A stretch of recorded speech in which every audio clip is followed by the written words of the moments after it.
The views and opinions expressed in this program do not necessarily represent those of Natural Bridges Media or KSQD's staff, volunteers, or underwriters.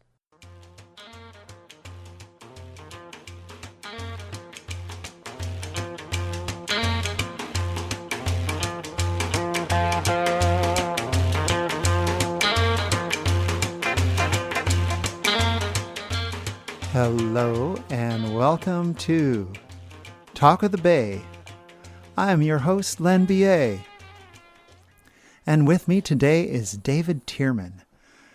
David Thiermann has worked and lived in Africa, in Brazil. He has sailed in the Pacific Ocean and deep water. He has been in many wonderful places in the world and around many wonderful people, and he has a long career as a career counselor. And David and I are going to turn the tables today. Instead of me interviewing him, he's going to interview me. He made that suggestion, and I thought, sure, why not? I've been doing this program for 6.5 years, and David's bound to turn up something that surprises all of us. So, David Thiermann, welcome to Talk of the Bay. Thanks, Len. It's great that we could hang out together today here at KSQD. I was thinking back over the 50 years that we've known each other. We originally met in 1970 at Merrill College at UC Santa Cruz, and we're still friends after all these years. And the other day, we were walking on Westcliff, and I was asking you about all the wonderful shows that you've been doing, interviewing other people, and I asked you whether you would like me to interview you so people could find out more about who you are. And you said, well, I think that's a pretty good idea, and that's why we're here. Yeah, so what I thought we'd do today, if it's good for you, is I have a little bit of a format here that's chronological that helps people kind of take a look at their own story. Everybody's got a great story to tell. And it's a unique story, and there's usually two parts to their story. The first part is everything that's happened so far in their life, and the second part of their story is everything they'd like to have happen between now and their death. And I thought what we could do today... And that's getting pretty close now. Yeah. And so what I thought we could do today to start off with, to introduce you to all of your wonderful listeners, is to find out a little bit about how all of your relatives affected you genetically and environmentally to be who you are. And I thought we could start with your grandpa on your father's side. What was his name? His name was Len Beyea. Okay, and what did he do for a living? He tried to make a living as an independent businessman. He apparently didn't like working for other people. And he died before I was born, so I never had the chance to meet him, but I have picked up stories from, of course, my father, but also my aunts and uncles, who were also his kids. I know very little about him. I know that he grew up in Indiana and came to Southern California as a young man and married a woman who was born in Los Angeles area, my grandmother.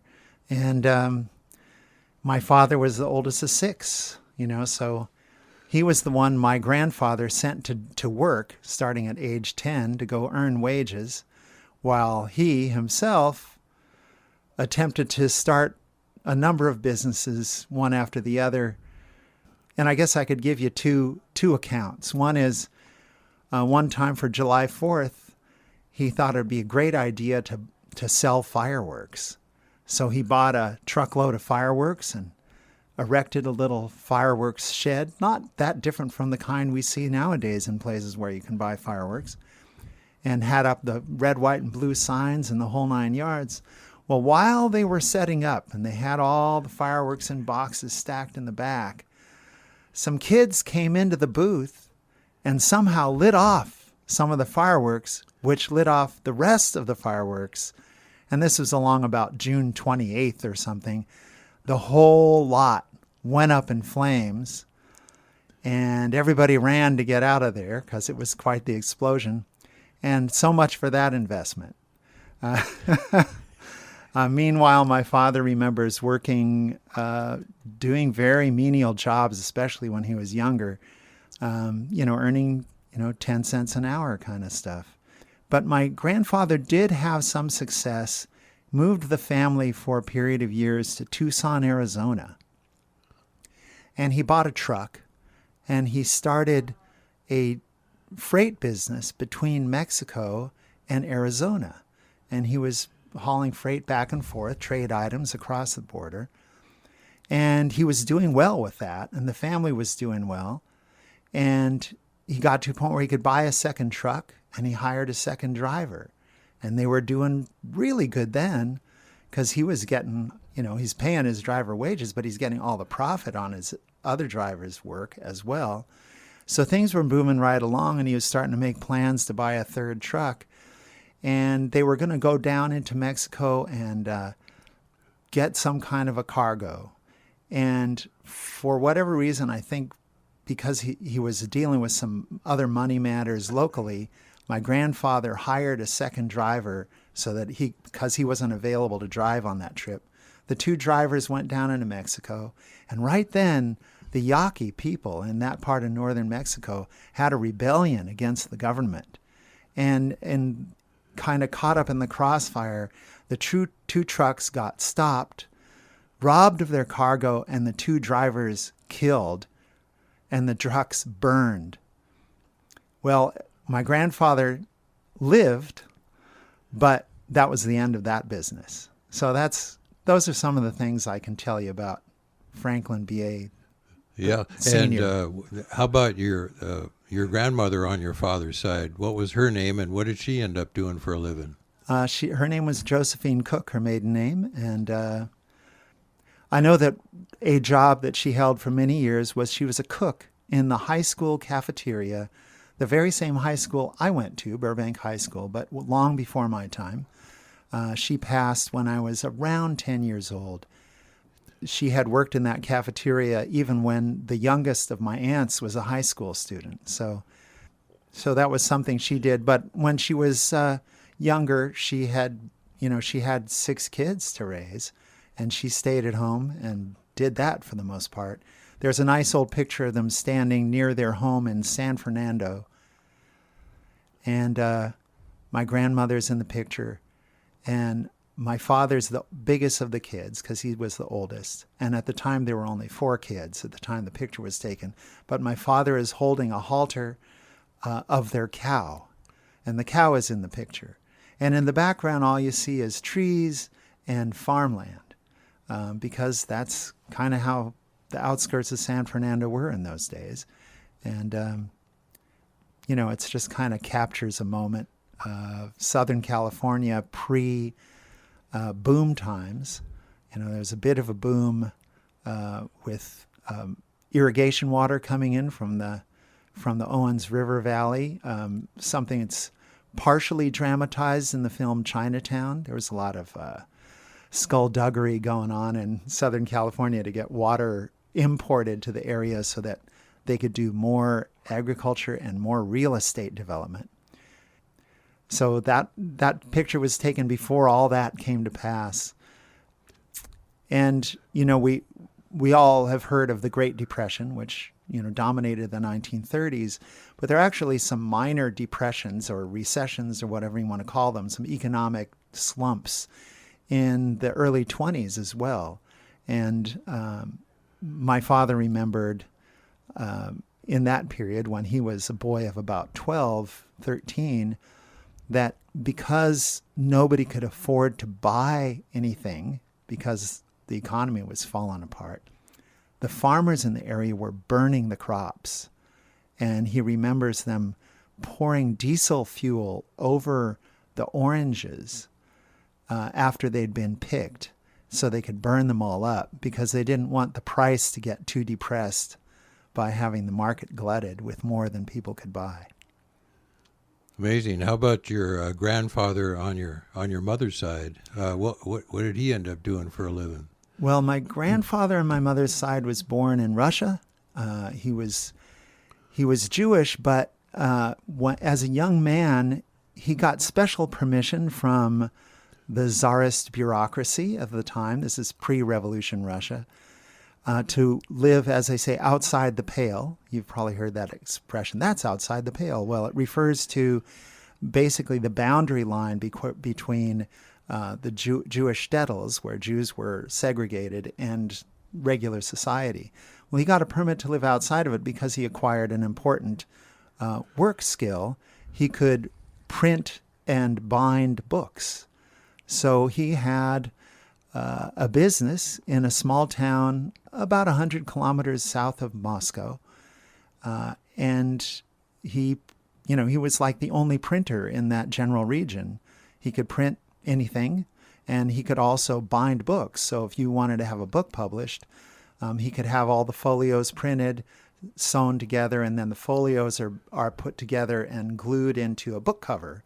And if you look at old books, you can kind of see the handwork that goes into it. Modern books are all kind of done by machine. But that's something he learned how to do. He could set type and run pages off and do all the trimming and binding and all that, and had employees.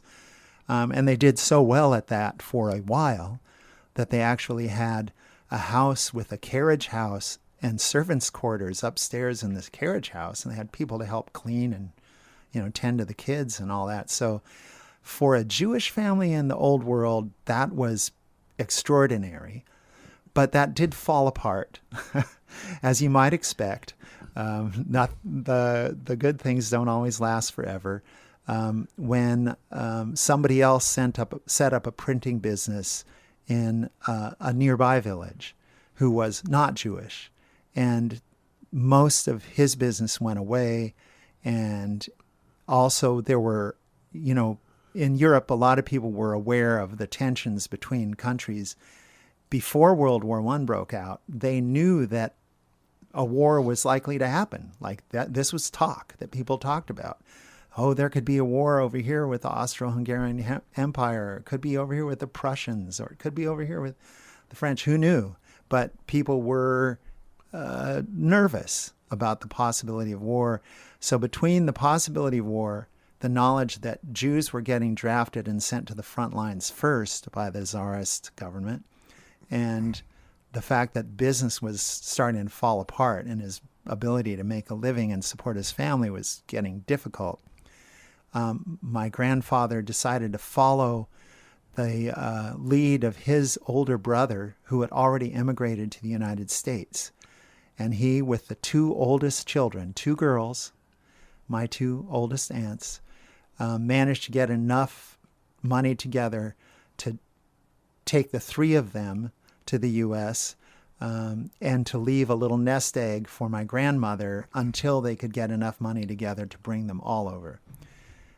So they went around 1913 or 14. I'm unclear on the date. And then they made it to Chicago, where my great uncle had settled. And with the two girls working in sweatshops, these were like basement production facilities mostly doing garment work in Chicago. And my grandfather selling newspapers and magazines. He had a newsstand on the streets in downtown Chicago. And if you go to downtown Chicago today, you'll still see newsstands. That's something my grandfather did for a living for quite a long time. And the two girls were earning some money, and he was earning money.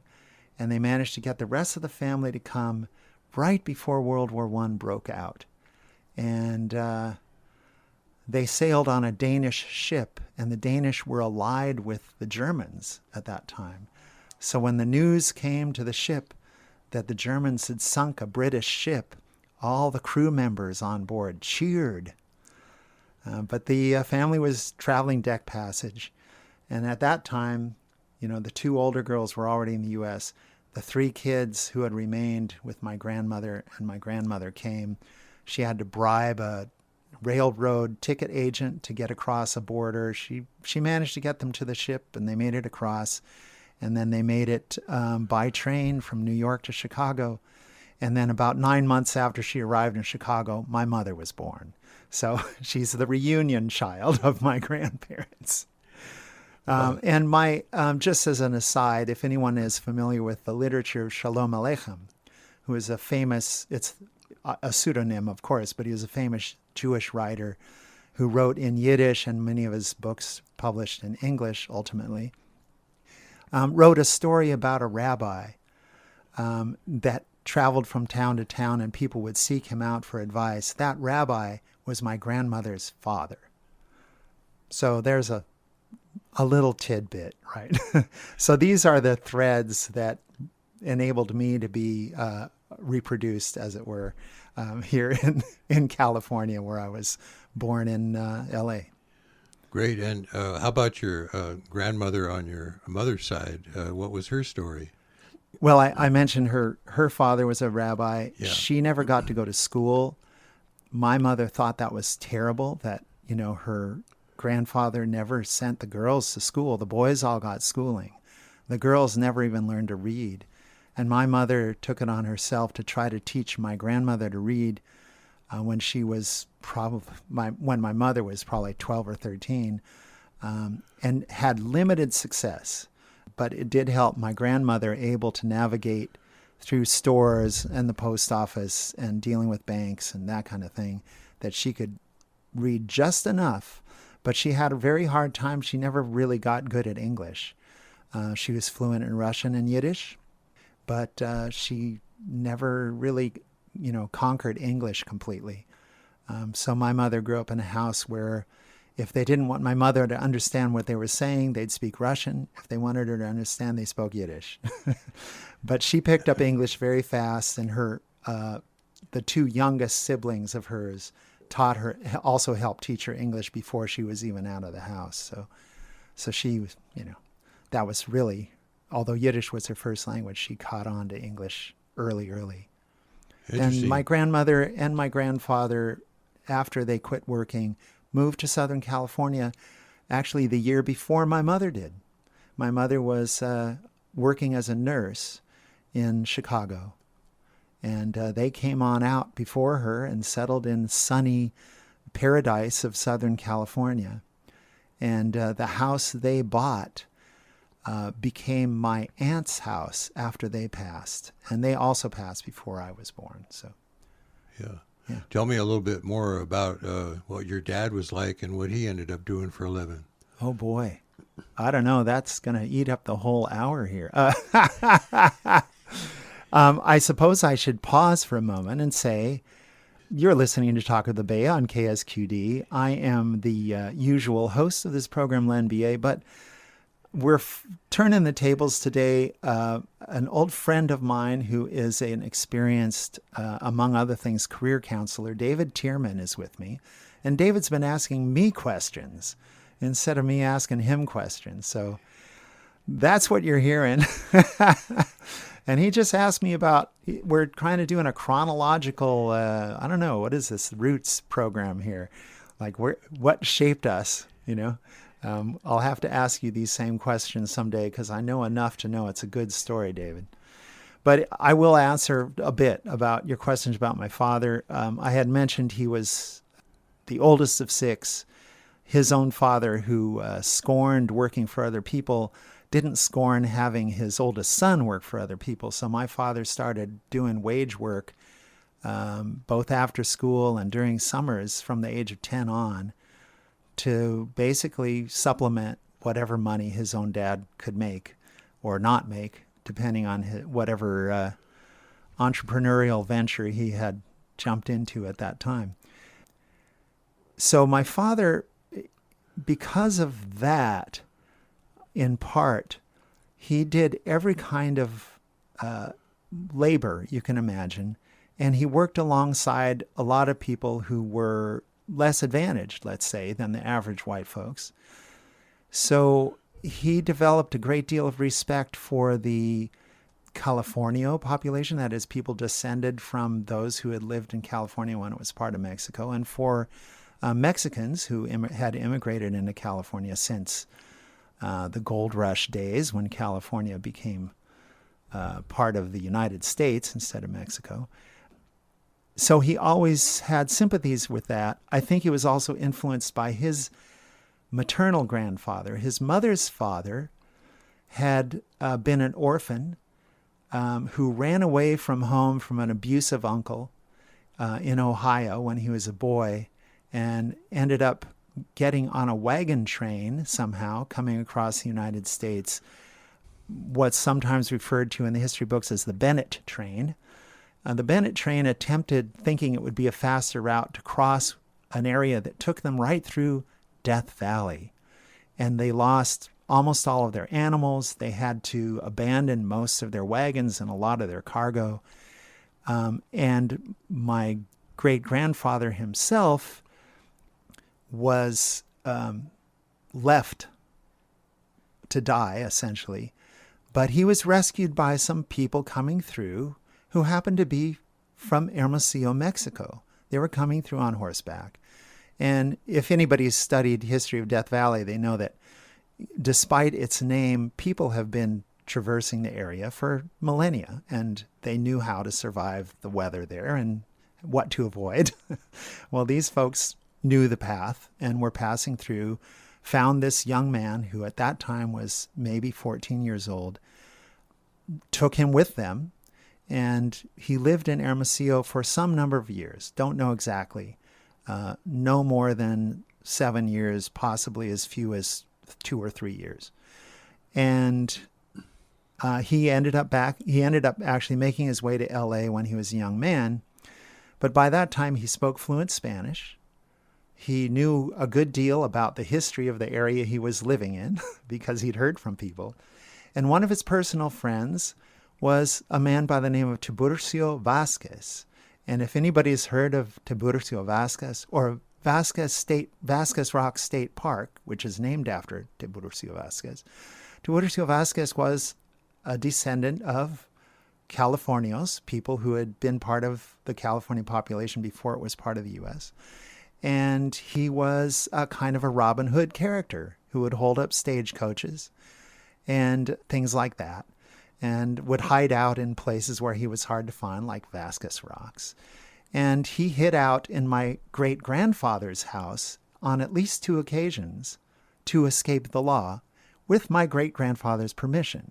He had sympathies with those folks, and I think he also influenced my father to have those same sympathies. So that's kind of a roundabout way of saying my father always had sympathies for the underdog. And having had to live and work through some sort of minor depressions and then the Great Depression, he gravitated towards socialism. And, he was involved with an organization called Technocracy for a while. Anybody who's a political historian will love this. If you're not, you go, what the heck is that? He worked with the early organizing committee of the Congress of Industrial Organizations, or also known as CIO, now part of the AFL-CIO, but back in those days a separate entity, when the CIO was organizing Ford Motor Company. And he was, in fact, a coordinator for strikes in a Ford plant in Connecticut. So he got around. My father's mother, my grandmother on his side, was raised Catholic because her mother was an Irish immigrant. In fact, a mail order bride that her own father had paid for passage to bring her across. And so she was raised Catholic, so she wanted my father to be raised Catholic. But very quickly, he decided he didn't really buy the whole story. And he says Mark Twain is responsible for him becoming an atheist. And he had read a lot of Mark Twain. So so we can blame Mark Twain for me being raised in a very non-religious house. But, we all choose our own path. So yeah, here we are. How about your mom? What was her story? Oh, well, yeah, I don't know. Like so many, kids of immigrant families, she was exposed to a lot of things that gave her a certain perspective. I'm sure if she were a child today, she would have been diagnosed as ADHD. And maybe even a little bit on the, towards the Asperger's kind of spectrum there, which I think I inherited from her as well. So she had very poor social skills, but she was very bright. and she excelled in school, and she lied about her age to get into nursing school when she was 17. You were supposed to be 18. She lied about her age, went through nursing school, and graduated as valedictorian of her class. In those days, almost all of the training was in hospital. There was very little classroom. Well, there were classes at night, but they would work shifts in the hospital during the day, and that was her training. When she finished her nurse's training, she had been working in a hospital and, getting paid, but she very quickly switched to an innovative group in Chicago called Chicago Maternity Center, which supported home births. And so she was part of a team with a doctor that would go to women's homes when they're called to attend their birth and help deliver a child. And she, delivered, who knows, scores, helped with the process of deliveries of scores of children, of babies, while she worked for Chicago Maternity Center. And then about a year or so after, her family and her her parents and her two older sisters had moved to Southern California. She decided to join them. And she got on a bus, headed west, and somebody had a seizure on the bus. And as a nurse, in those days, nurses are trained to go hands-on. Don't worry about if you're licensed for X, Y, or Z. Just do what you know how to do. So she immediately intervened for this person who was having a seizure, helped them get, in a safe place, and got them back in their seat. The bus driver was so impressed, he proposed to her. She declined politely. But, that's kind of that, I remember being a kid and, I'd fall and scrape. It always happens when you're a kid. My mother was like the epitome of the nurse, like completely calm, never upset, very matter of fact, always very business, well, we're going to attend to that. Have to wash it, have to bandage it, So that was interesting to experience. But I will say one other thing about my mother. Her own mother did not like city dwelling. She'd been used to living in a small village in her early life. Two small villages, really, the one she grew up in and then the one she lived in with my grandfather, and didn't like city dwelling in Chicago. So they managed to scrape enough money together to buy a cabin in Cedar Lake, Indiana. There's a lake there, as you might guess from the name. And it's, typical sort of northern Midwestern woodland with a lake. And my mother being the littlest by 9 years, the next youngest sibling is 9 years older than her, she and my grandmother would go out to the cabin all summer. It had no electricity. There was a pump outside, a hand pump to get water. My mother would fish in the lake. She would trade fish she caught for butter and eggs from some of the neighbors who had chickens and cows. And they would just essentially be camping out. This is when I say a cabin, we're talking a single wall structure, single room, outhouse outside. And those were her summers growing up. So despite the fact that she is a native Chicagoan, she was super outdoorsy. And both my parents had camped growing up. And both of them continued that tradition and took us camping all the time. So for me, that was one of the great joys of my youth, was camping, mostly in the Sierras, but we'd go anywhere. We'd go out to Coachella area back in the days when there were no golf courses out there. We'd camp on the beach parks on the coast. We camped up in the northern redwoods, around here, in fact, before I knew anything about this area. But the Sierras was our main go-to place. So I got a lot of that growing up. Well, now, as I understand it, you have some siblings. Who is the oldest of the siblings? The oldest was my brother, who is no longer with us. My father had married, as my sister likes to say, literally the girl next door, but she wasn't really the girl next door. She was the girl 2 doors down. from him growing up. And he had married her late. I mean, for those days, it was late.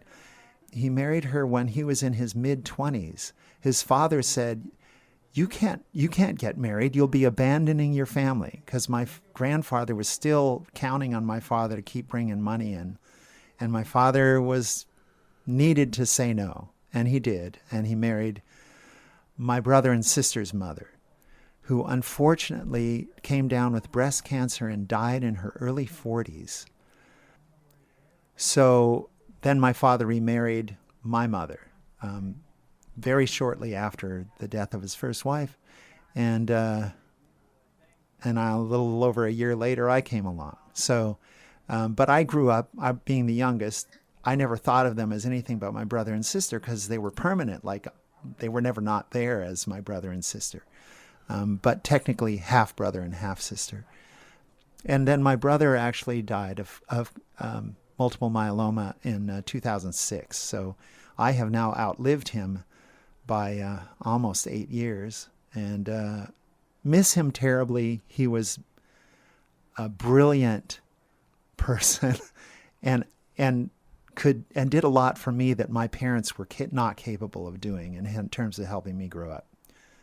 So, an enormous influence. He was part of the free speech movement in Berkeley. He's friends with people like Mario Savio and Jeff Wilkinson, and people who know that history know pretty well. He was part of the Venceremos Brigade that went to Cuba. So he was very much involved in radical politics in the early 60s and onward, and ended up becoming an historian and taught history, and ultimately then ended up teaching social sciences in Oakland School District, where he taught for, I think, 18 years before he was forced by illness to early retirement. And then the illness took him just a handful of years later. So, yeah. Who came after your brother? Was it your sister? Yeah. And so I have tell a me sister. more about your sister. Yeah. So my sister, unfortunately, was only 3 when her mother died.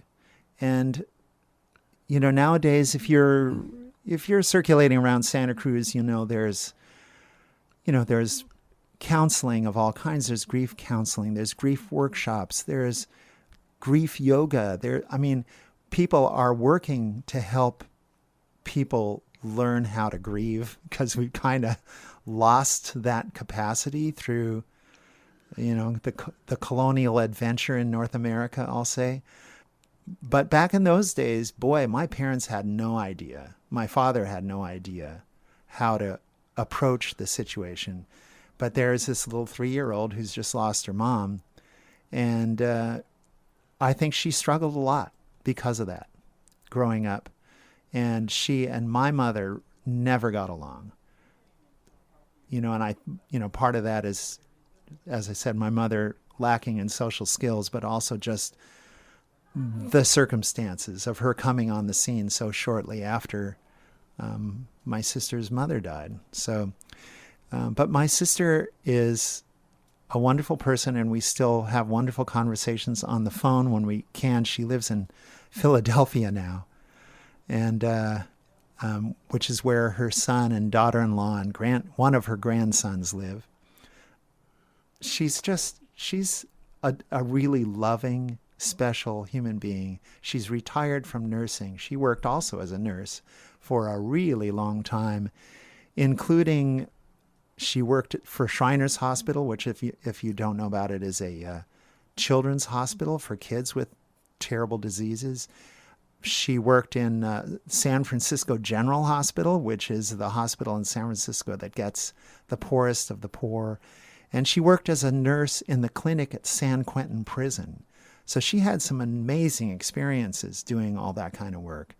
And she's retired now, and she's enjoying the fact that Philadelphia has free public transit for all senior citizens, and that she can walk to yoga classes a few blocks from where she lives, and she can afford it, which was becoming an issue. She had lived in the East Bay for a very long, since the mid-'60s until the beginning of this year. And then she moved to Philadelphia, and she's spending a lot less of her savings being in Philly. So it's been a good change for her. Yeah, so is it my understanding that we've talked now about all of your siblings? Did we cover We everybody? have, yeah. So now what we're going to do is we're going to play a little game, and the game is I'm going to join you and all of the people that you just shared their story with me, and we're going to all sit around a big table, and I'm going to have you leave the room so I can get a consensus from all of them as to what they think about you, your personality, what you ended up doing for a living, your passion in life, whatever they would tell me about Len Beyea. Huh. And of course, this would be just their opinion. Yeah. Okay. Well, What would they I'd tell love me? to hear what they said. Well, yeah. I'm gonna have you tell me what you think they told me while we had you after we kicked you out of the room. Well, let me pause again Yeah. and just say you're listening to Talk of the Bay on KSQD. I am your host, Len Beyea, but we have flipped the roles here today. I'm here with David Thiermann, a longtime Santa Cruz resident and longtime career counselor in the area. And at David's suggestion, he's interviewing me with his inimitable interview style. So here we go. You wanted to know what would people in my family say about me. Mm-hmm. If you weren't there. Yeah, if I wasn't here. So it'd be behind your So, back. yes. What would they say about you? Well, I think my paternal grandfather would say, "Who's that squirt?" And my father would probably call me a squirt too, but as he did when I was a child. Hello, squirt. And some good friends of my sister nicknamed me Boo Boo when I was about 2 or so, and that nickname stuck until I was about 5. So she'd probably call me that. I don't know. Is it a Boo Boo? It's funny. We think about, the accidents that lead to the fact that we're here as individuals, entities. We have egos. We have some, call it a soul on a journey, or however you want to describe that. We're spiritual beings having a human experience, as some have put it. And you think about all the sort of accidental things that had to happen for it to come to this. And I really don't know what people would say. I mean, I think that because I've talked to my sister fairly recently, she would probably say, Len's really generous and kind, because she can objectively point to things and say that's true. Mm-hmm. But honestly, I don't know what else people would say, especially with me not in the room, because I wouldn't be in the room. Yeah, that's true. But I know I can say my mother was excessively loyal to me. Times when she probably should have given me some stern advice, she would just sort of try to coddle me a little. And I think that was a mistake. And we as parents do that. I have 2 kids. I've had moments like that too. But, I honestly don't know. I mean, I know my mother would say something, mellifluously complimentary, because that was her attitude toward me. Whether it had any accuracy or bearing on reality or not is another story. And beyond that, I couldn't really speculate. Sure. And what did they always encourage you to be when you grew up? Did they encourage you to go in any particular direction for your career? No, they didn't exactly, but they definitely had high expectations. I know when I expressed a desire to wait before going to college when I was finishing high school, my father blew his top. He had struggled to get the opportunity to go to college and had not been able to finish because of money getting in the way.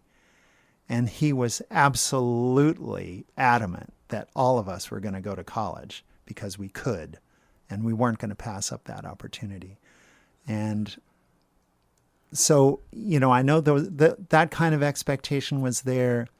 I think also because both my parents were political activists, that they had an expectation of all of three of us to be politically engaged.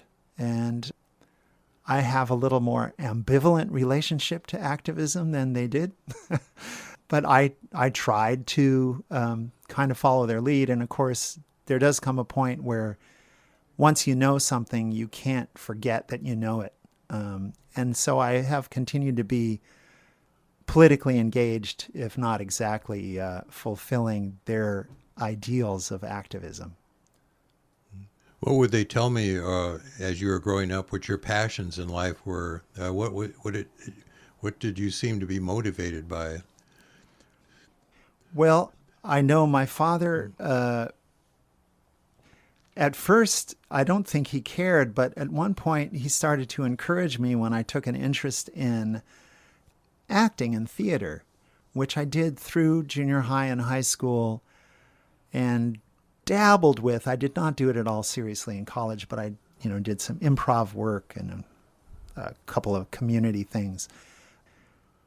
And I think he was just attempting to be encouraging to whatever he thought I was interested in.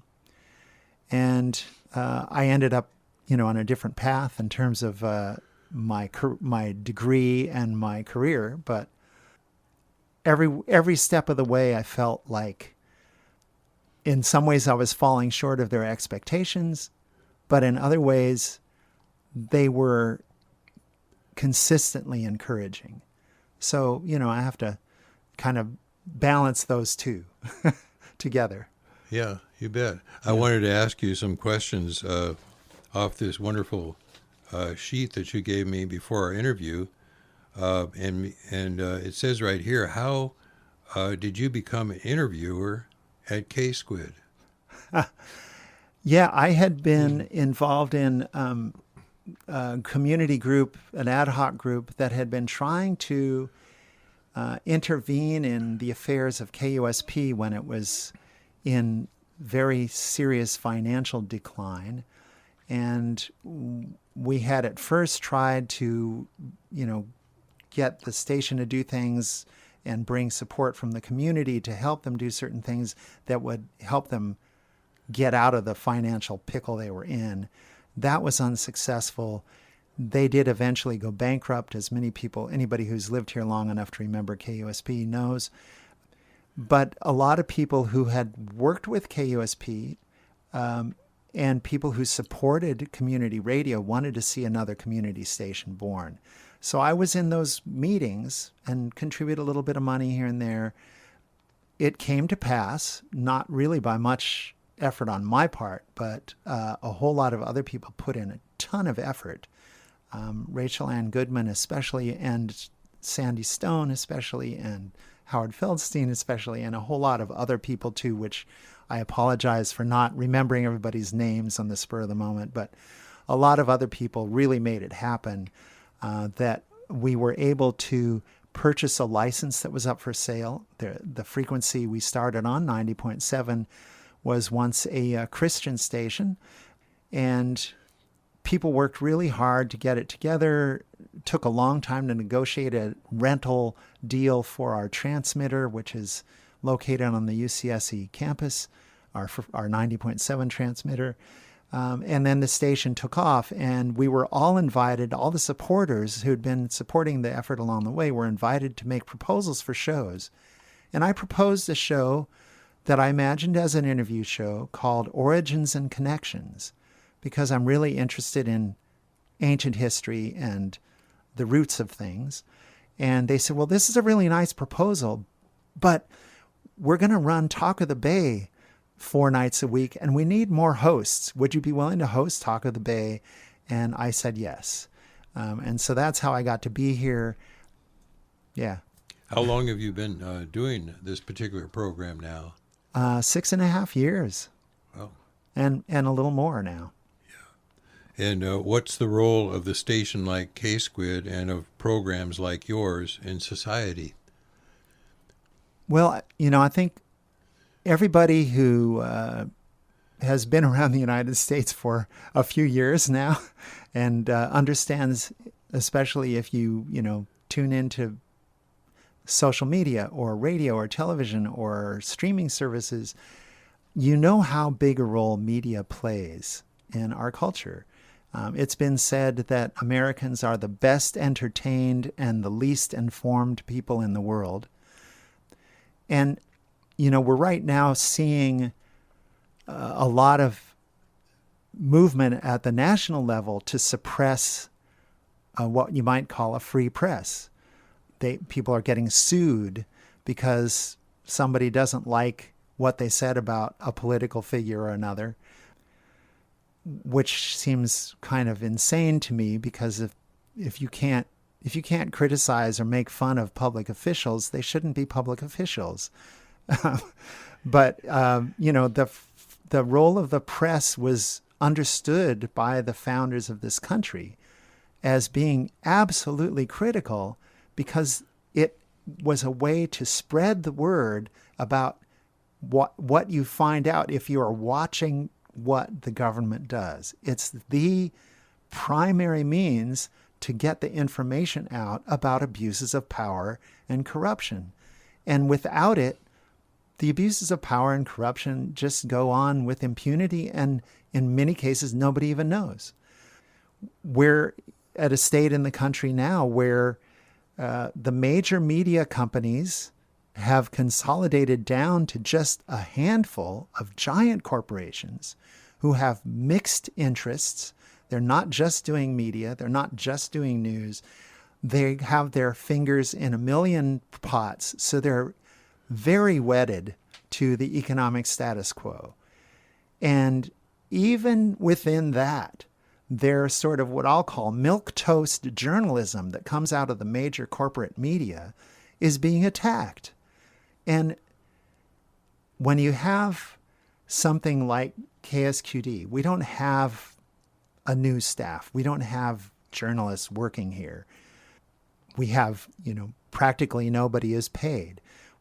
We're not going to be doing a lot of in-depth journalism, but what we can do is we can amplify the voices of people who are doing important work in the community or in the country. And for me, I couldn't see myself affiliated with a radio station that was, there to make money. We have to get enough money together to stay on the air, but beyond that, we don't. And we don't bother people about it except a couple times a year. Please donate, because without something, we can't stay on the air. But we don't need a lot. Most of us are volunteers. We're using used equipment. I mean, this studio we're sitting in, almost everything here has been recovered and reconditioned from some other station. And thanks to the genius of Sandy Stone, I mean, it works really well. So, this is what you can do with people just joining together for common purpose. Mm-hmm. And we're not in it for the money. But if you ever hear information on this station that's useful to you, or that opens up your perspective a little bit beyond what you would have gotten from NBC or Fox or CNN or Facebook or whatever, that's a huge benefit, I think, to keep people curious, to keep people learning, and to keep people engaged in what's going on in their community and their country. Yeah, interestingly enough, you had a career that had something to do with energy. What actually did you end up doing with energy? Most of my career was doing engineering work for energy saving in commercial and industrial facilities. And I kind of leaned into that career from a different direction. I had a degree in environmental planning, but I got a job as the energy coordinator for San Mateo County, where I worked for about 3.5 years. And I had a budget, and I had a whole lot of experienced building operations personnel and a group of architects and engineers to bounce ideas off of. And I did a lot of work to improve the efficiency of the county's buildings. They had at the time about 1.4 million square feet of various buildings scattered around San Mateo County. And it was a great learning experience. I ended up getting a job offer from a contractor who had won a bid for some HVAC building automation controls in one of our buildings. And I guess they were impressed by my project management, and they offered me a job. And these were in those glory days when Silicon Valley was just exploding with new businesses. And so they were able to offer me a pay I couldn't refuse. I mean, it was so much better than what I was getting working in the county. And so I worked for that company for quite a while. And then on and on. I worked for a whole series of different companies. And I spent about 16 years working in what's called the energy saving performance contracting business, where the companies I worked for would go to potential clients and offer to reduce their energy costs through retrofits and tune-ups of the buildings and get paid out of the savings. So the client didn't have to come up with any money up front. All they had to do was agree to go forward. And we would finance we would develop the project, finance the project, take a portion of the savings for typically 10 to 12 years, and that would pay us back for everything that the financing had paid for. And then 100% of the savings from that point on would go to the client, and we would be out of there. So I was doing engineering and project management for that industry, where I would help design the projects, oversee the construction of the projects, and then provide the measurement and verification reports where we're measuring and verifying the savings over time, which was the basis of how we were getting paid. So I did that for a long time and learned a hell of a lot. And then had my own consulting business for a while, with employees housed both here and in Sacramento area. And then, business doesn't always go the way you want. Big disagreements with the majority shareholders of the company. We had started a small corporation. And with those big disagreements, they took away my authority for hiring and firing and yes, no decisions on projects, go, no go decisions on projects. And so I left. And they went bankrupt a couple years later. But meantime, I just started working as an independent by myself. And so I spent the last 11 years of my career just being an independent consultant. And that was much easier and allowed me to kind of coast into retirement because I rarely worked full time during those 11 years, maybe a month here and there, but I was able to just kind of slide down. And I finished a project for a medical equipment manufacturer in May of 2024, and I wrote up the report. I said, okay, that's enough. I'm done.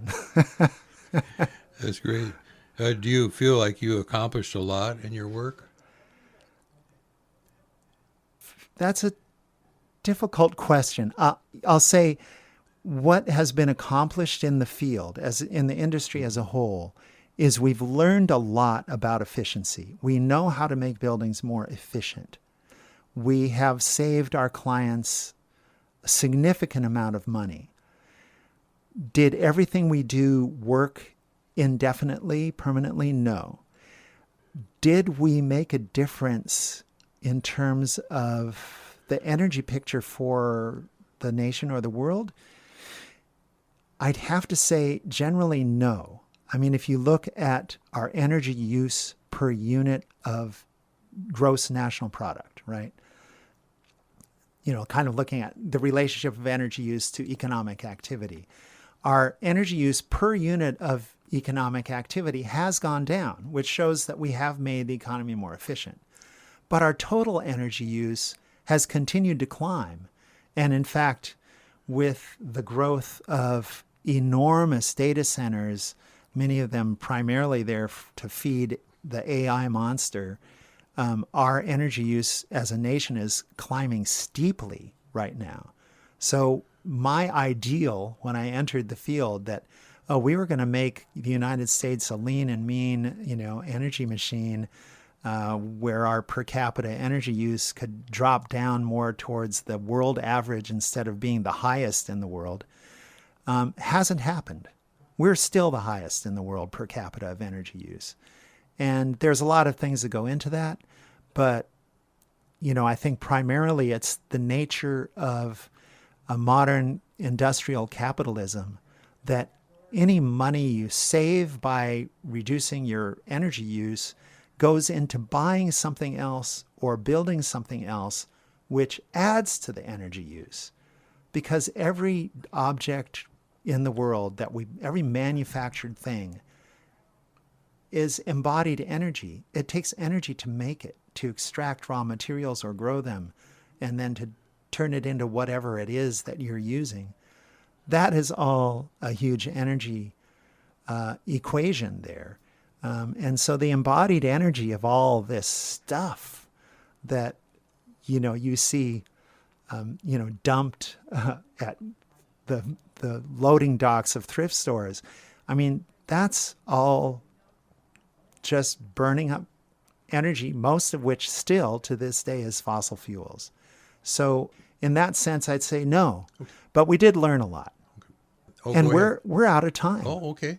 Yeah. So I would love to, I feel like this is just a beginning, that we're just getting to know you. And there's so many more questions I'd love to ask you.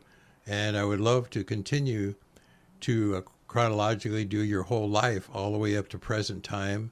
And then hopefully play a game where we pretend that you're already dead, looking back over your life to check out the parameters of your imagination by telling me how you'd like the rest of your life to turn out, ideally, if you could have it your way. So it would be fun to work on those projects on another session on the radio, if you're up for it. Wow. Yeah. Well, maybe we can make this kind of like an annual thing. This is close to the date of my birthday, so maybe, come around my next birthday time, roughly, we can do another one. Sounds great. And one of these days, I'm going to interview you. It's a deal. All right. Well, David, it's been such a pleasure, and thank you for asking provocative questions. I'm learning something about the questions I should be asking my other guests. Well, it's been a pleasure to get to know you in this capacity, and we've had a lot of fun over the last 50 years, and it feels good to still be having fun with you. So thank you so much for showing up today. Thank you, David. It's been great.